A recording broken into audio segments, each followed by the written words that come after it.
Chapter 4, 9th Shloka. Tvat samadhi bija. Dhi is a punch. Tat samadhi.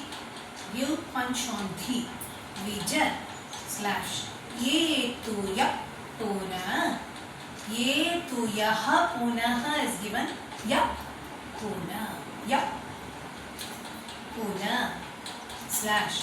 Mankshu moksha rasi. Rasi kaha is given. Rasi kaha becomes ka kramena va. Yoga vashyam anilam shadashrayai unnayat yajasu shumnayashanai.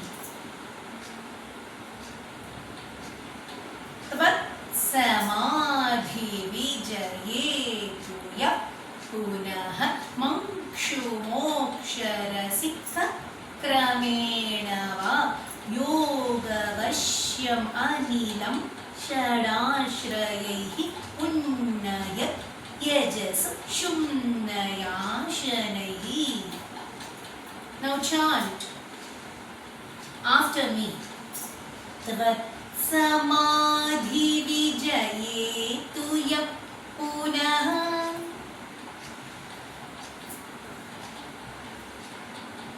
mankshu moksha rasika kramena va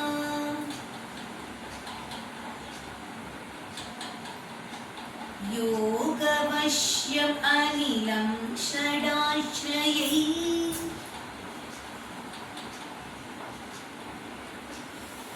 unnayat yajasu shumnayashanai.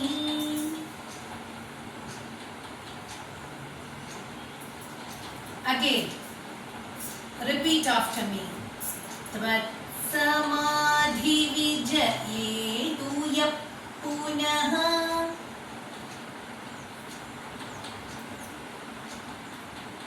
mankshu moksha rasika kramena va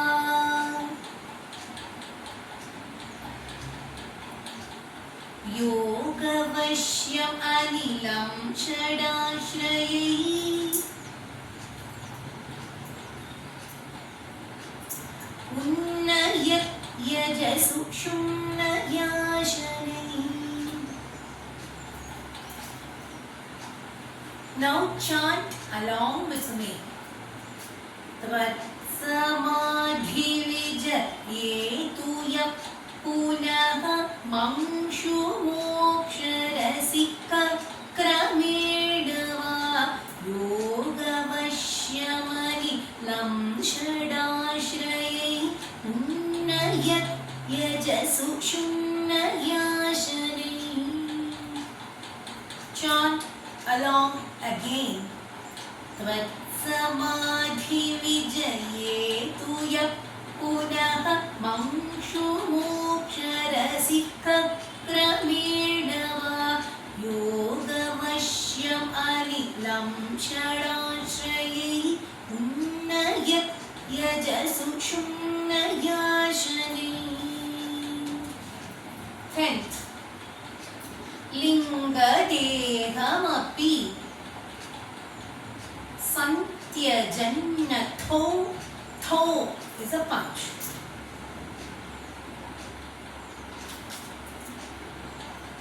Slash liyate tvai pare niragraha is given. Liyate tvai pa re niragraha. After pa give a small slash. Urdhvaloka kutuki. Kutuk slash urdhva dhva is a punch. Urdhvaloka kutuk kitu murdhatas dha. Kitu murdha dha is punched. ऊर्ध्वलोककुतुकीतो मूर्धतस् सार्धमेव कर सार्ध ध is a punch सार्धमेव कर नैर्निरीयते नैर remember to pronounce that R sound लिंगदेहमपि सन्त्यजन्नथो लीयते त्वयि परे निराग्रह ऊर्ध्वलोककुतुकीतुम् ऊर्ध्वधस् सार्धमेव कर नैर्निरीयते read with me लिंगदेहमपि सन्त्यजन्नथो लीयते त्वयि परे निराग्रह ऊर्ध्वलोककुतुकीतुमूर्ध्वतस् सार्धमेव कर नैर्निरीयते. Now लिंगदेहमपि सन्त्यजन्नथो repeat लीयते त्वयि परे निराग्रह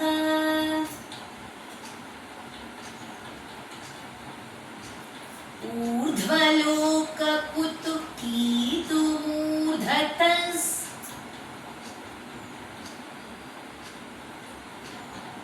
सार्धमेव कर नैर्निरीयते. Again लिंगदेहमपि सन्त्यजन्नथो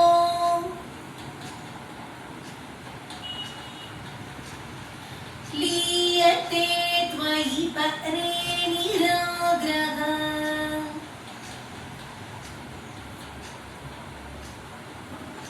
ऊर्ध्वलोककुतुकीतुमूर्धतस् सार्धमेव कर नैर्निरीयते. Now chant along with me. लिंगदेहमपि सन्त्यजन्नथो लीयते त्वयि परे निराग्रह ऊर्ध्वलोककुतुकीतुमूर्धतस् सार्धमेव कर नैर्निरीयते. Again लिंगदेहमपि सन्त्यजन्नथो लीयते त्वयि परे निराग्रह ऊर्ध्वलोककुतुकीतुमूर्धतस् सार्धमेव कर नैर्निरीयते. The next श्लोकम 11th one. अग्निवासर व / वलर्क्ष्य पक्षदे. अग्निवासरव लर्क्ष्य पक्षदै. Keep a slash after va. Varkshi. Valarkshya. Agnivasarava. Agnivasarava lakshya pakshadai. Uttarayana jushum. Uttarayana ju / शाच दैवतैः प्रापितो रविप / रविपदं प्रापितो रविपदं भवत् परो भवत् भा is a punch मोदवान् ध्रुवप ध्रु is a punch मोदवान् ध्रुवप दान्तनीयते. ध्रुवपदान्त नीयते. मोदवान् ध्रुवपदान्त नीयते. अग्निवासरव क्षपक्षगै अग्निवासरवलर्क्ष्य. Remember that R sound must be pronounced properly. अग्निवासरवलर्क्ष्य पक्षगै उत्तरायणजुषाचदैवतैः प्रापितोरविपदम्भवत्परो मोदवान् ध्रुवपदान्तनीयते. अग्निवासरवलर्क्ष्य पक्षगैः. Repeat. उत्तरायणजुषाचदैवतैः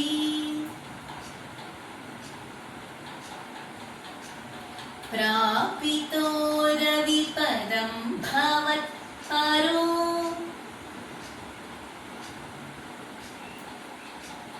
मोदवान् ध्रुवपदान्तनीयते.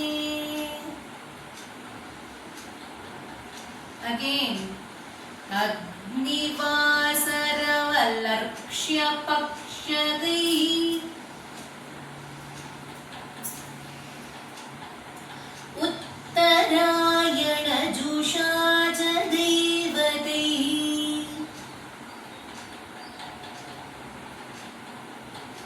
प्रापितोरविपदम्भवत्परो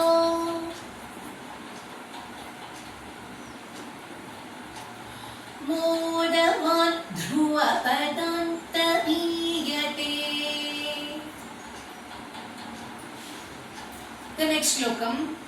आस्थितोऽथ महरालये यदा. आस्थितोऽथ. Tho and the last tha is punched. आस्थितोऽथ महरालये. महा slash रालये यदा. आस्थितोऽथ महरालये यदा. शेष. शेष. The first is sha and the next one is punched sh. शेष. वक्त्रदः slash नोष्मणार्द्यते. नार्द्य. Air sound must be pronounced properly. शेषवक्त्रदः नोष्मणार्द्यते. ईयते भवदु. भवत् उपाश्रय. भवदु slash पाश्रयस्तदा. तदा. ईयते भवदु पाश्रयस्तदा. भवत् उपाश्रयस्तदा. वेधस. Vedhasa. Tha is a punch. Vedhasah is given. Next word is padamatah. So extend it as vedhasa padama. Vedhasa padama. Taha puraivava is given. Ta puraivava. The ha sound is hidden there. Vedhasa padama ta puraivava. Let us read it out. आस्थितोऽथ मकरालये यदा.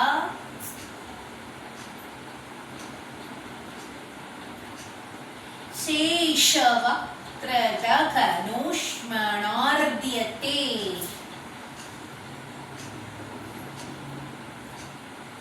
ईयते भवदुपाश्रयस्तदा.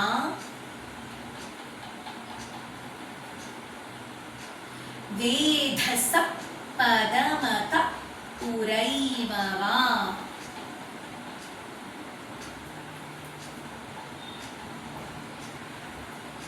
Now, read it along with me. आस्थितोऽथ मकरालये यदा. शेषवक्त्रदः नोष्मणार्द्यते. ईयते भवतु आश्रयस्तदा वेधस पदमत पूरैववा. Now repeat after me. आस्थितोत्तमः रालये यदा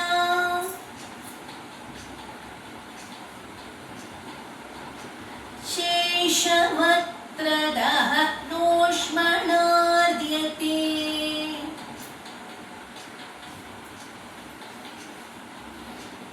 ईयते भवतु पाश्रयस्तदा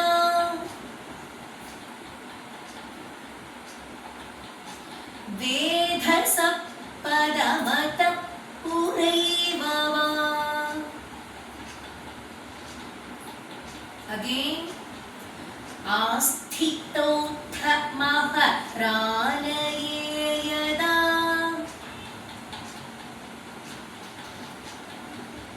शेषवक्त्रदः नोष्मणाद्यते.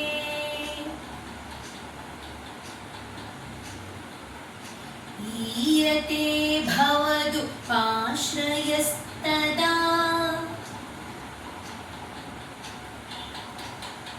वेधस पदमत पूरैववा. Now chant along with me. आस्थितोत्तमः रालये यदा शेषवक्त्रदः नोष्मणाद्यते. ईयते भवतु पाश्रयस्तदा वेधस पदमत पूरैववा. Again. आस्थितोत्तमः रालये यदा शेषवक्त्रदः नोष्मणाद्यते. ईयते भवतु पाश्रयस्तदा वेधस पदमत पूरैववा. The second line again.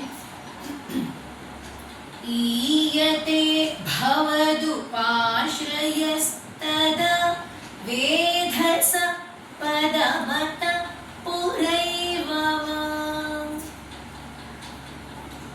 Now the 13th sloka. तत्र वा तव पदे थवा वसन्. तत्र वा तव प स्लैश दे थवा वसन्. थवा थ is punched. प्राकृत प्रलय प्राकृत प्रलय. एति मुक्तताम् स्वेच्छया खलु. Switch. That cha must be given a big punch because it comes with ich and cha. The stressed and punched cha.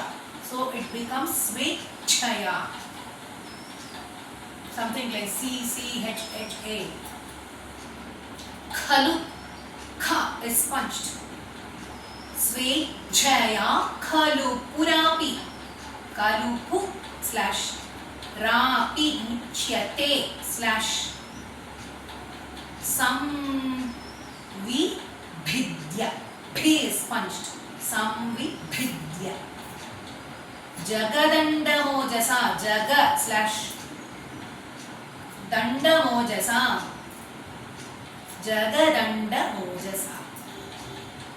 स्वेच्छया खलु रापि मुच्यते संविभिद्य जगदण्डमोजसा.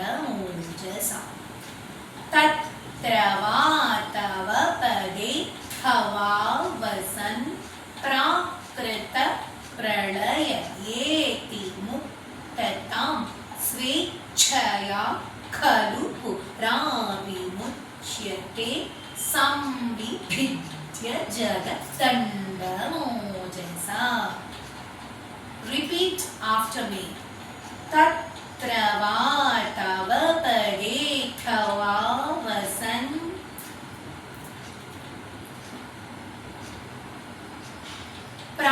प्राकृत प्रलययेति मुक्तताम्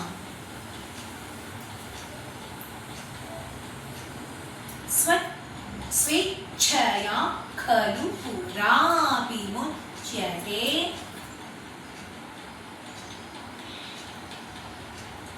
संविभिद्य जगदण्डमोजसा.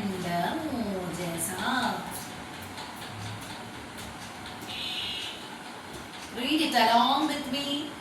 Tatra vatava padetavavasan prakrita pralayayeti muktatam swechchaya kalu purapi muchyate संविभिद्य जगदण्डमोजसा. Repeat after me. तत्र वातव पदेथावसन्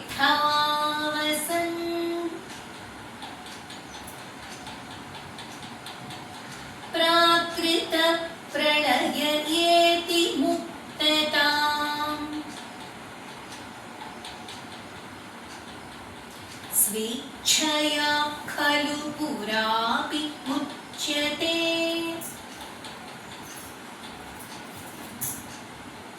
संविभिद्य जगदण्डमोजसा.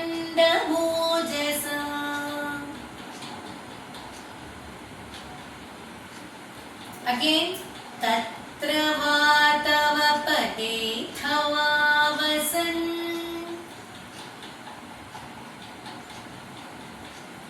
प्राकृत प्रलययेति मुक्तताम् स्वेच्छया खलु पुरापि मुच्यते संविभिद्य जगदण्डमोजसा. Now chant along with me. तत्र वातव पदेथवावसन् प्राकृत प्रलययेति मुक्तताम् स्वेच्छया खलु पुरापि मुच्यते संविभिद्य जगदण्डमोजसा. Again. तत्र वातव पदेथवावसन् प्राकृत प्रलययेति मुक्तताम् स्वेच्छया खलु पुरापि मुच्यते संविभिद्य जगदण्डमोजसा.